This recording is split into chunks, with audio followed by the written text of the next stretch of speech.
ஃப்ரெஷ்ஷாக பீன்ஸ் இருந்தாலும் பீன்ஸ் பொரியல் தானா? சேச்சே.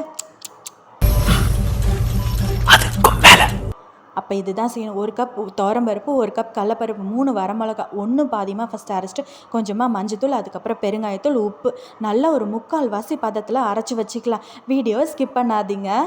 என்ன பண்ண போறா? கேஸ் ஆன் பண்ணிட்டு கடாயில் ஒரு 3 கிளாஸ் தண்ணி ஊற்றி கட் பண்ணி வச்சுருந்த அந்த பீன்ஸ் இருக்குல்ல, அதையும் இது கூட சேர்த்து கொஞ்சமாக மஞ்சத்தூள், 1/4 டீஸ்பூன் சர்க்கரை கம்பல்சரி வேணுங்க. ஒரு கொதி நல்லா வந்து கொதிக்கட்டும். அந்த அரைச்சி வச்சிருந்த பேஸ்ட் இருக்குல்ல, அதை வந்து இட்லி பாட்டில் கொஞ்சமாக அப்படியே வச்சு நல்லா வந்து கம்பல்சரி ஆறினதுக்கப்புறம் புட்டு மாதிரி வந்து உதுத்து வச்சிடலாம். மெயினான படமே இனிமே தான்.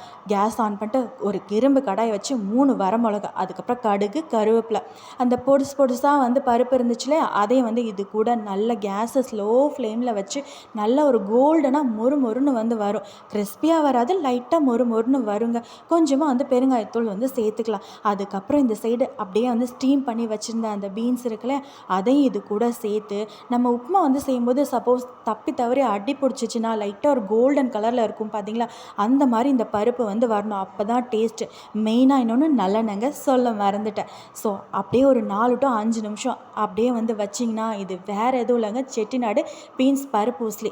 அதுக்கப்புறம் இன்னொன்று, பீட்ரூட்டில் வந்து நான் எப்போவுமே ஏதாவது ஒரு மில்லட் ஐட்டம் வந்து சேர்த்துப்பேன். இன்றைக்கி வந்து தட்டைப்பயிர் வந்து சேர்த்துருக்கேன், சூப்பராக இருக்கும். இதை மட்டும் வைக்கணையா பேசு. அப்புறம் என்ன, சுட சுட சாப்பாடு தட்டில் வந்து வச்சுட்டு பழைய அந்த கருவாட்டு குழம்புக்கு இப்படி ஒரு பீன்ஸ் பருப்பு உஸ்லியும் பீட்ரூட் பொரியலும் வந்து வச்சா யார் தான் சாப்பிடாம இருப்பாங்க? சாப்பிடுங்க, சந்தோஷமாக இருங்க. இந்த வீடியோ பிடிச்சிருந்தா லைக் பண்ணுங்கள், ஷேர் பண்ணுங்கள், சேனலை சப்ஸ்கிரைப் பண்ணுங்கள். பாய்.